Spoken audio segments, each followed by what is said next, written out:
பாதிக்கிற சந்தோஷமும் சரி துக்கமும் சரி நியூட்ரலா அந்த மாதிரி இருக்கு. அப்படி ஆகிறதுக்கு வாய்ப்பு இருக்குங்களா எனக்கு தெரியல. அது மாதிரி ஒரு உணர்வு இருக்கு.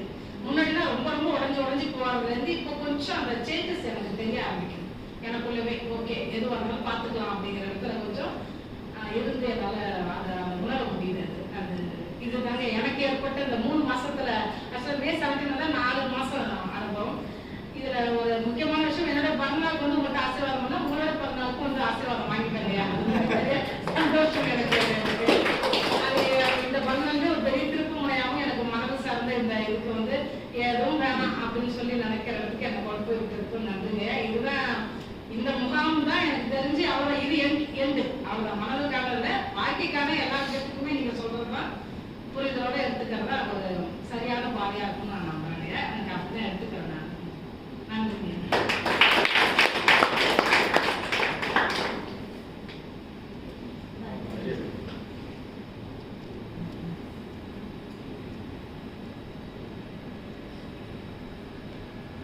ஞானத்தை உறுதி செய்தல் அப்படிங்கிறது ரொம்ப அவசியமான ஒரு விஷயம்.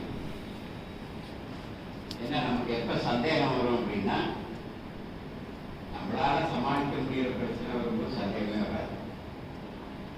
ஒரு பெரிய பிரச்சனை, கடன் பிரச்சனை, நோய் பிரச்சனை ஏதாவது வரும்போது நம்மளை அடக்கடிக்கும். அல்லது நம்ம நம்பி உள்ள ஒருத்தரை வந்து நமக்கு எதிராக நடத்துறாரு, அல்ல பேசுறாரு, அல்லது துரோகம் நடத்துறாரு, ஏதோ நம்ம சக்திக்கு மீறிய விஷயம் வரும்போதுதான் மனசு அகழ்வாய ஆரம்பிச்ச உடனே சந்தேகம் வரும். இந்த ஞானம்னு ஒன்று சொன்னாங்க, அது உண்மைதானா, நிஜமாவே அது பிரச்சனை எல்லாம் தீர்க்குமா?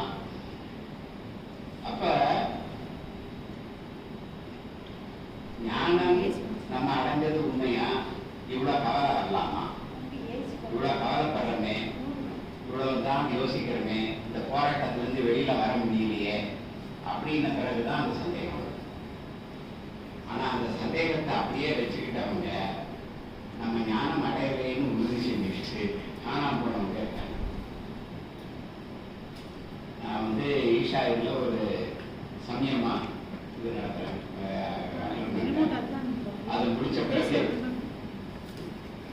அவர் சொன்னாரு, நாங்க உங்களுக்கு சின்ன தீபம் தந்திருக்கோம், வெளியில போனா நிறைய பேர் அதை பண்ணிடுவாங்க, அதை கொஞ்ச நாள் பாதுகாத்து வைக்க, அப்புறம் அது பெரிய ஏதாவது வளர்ந்ததுன்னா அது உங்களை பாதுகாப்பு. இந்த மாதிரி நம்மளை சுற்றி இருக்கிற யாரும் மாறப்போறதில்லை, சுற்றி இருக்கிற சூழ்நிலை எதுவும் மாறப்போம்